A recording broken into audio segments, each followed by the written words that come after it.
My name is Nancy Mullarkey, and I'm a happy, active retiree. So now that I'm retired, I have time to be fully engaged in my church, Glenview Community Church. Also serving as an advocate with Community Renewal Society. We advocate for racial and economic justice.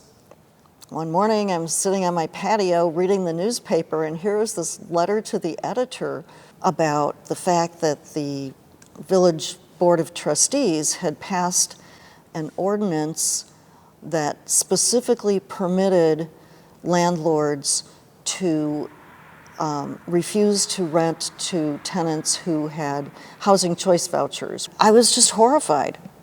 My initial reaction was, this is just really awful. This church had just adopted a tagline that said, "A house for all God's people." And it's like, well, if we live in a village that doesn't allow all God's people because the poor ones can't afford to live here, that's not very good. I thought, I'm going to take this to our Faith in Action team, which is a group in this church that is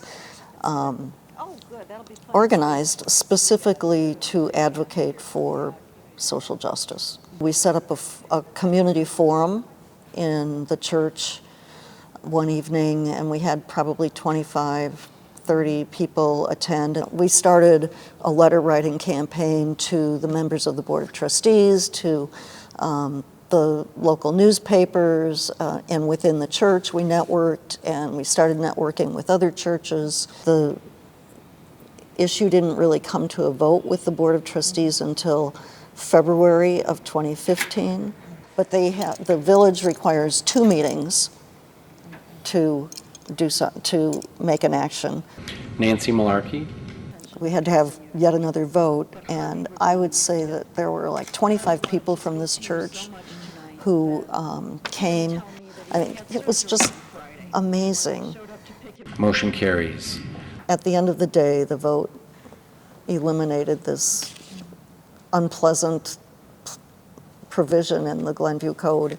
Well, immediately, there were high fives and cheers, and wow, this is really great, and look what happened, and And then, as we thought about it more, I think we all felt that we have a big job still to do, and we're struggling with how to do this job, to change the hearts and minds of the people who were so opposed to this.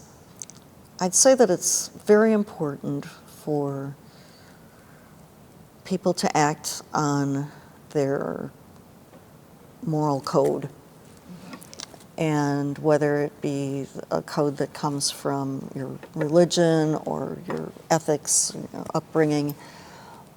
But if you don't act on what you believe in, you're not going to live in the society that you want to live in.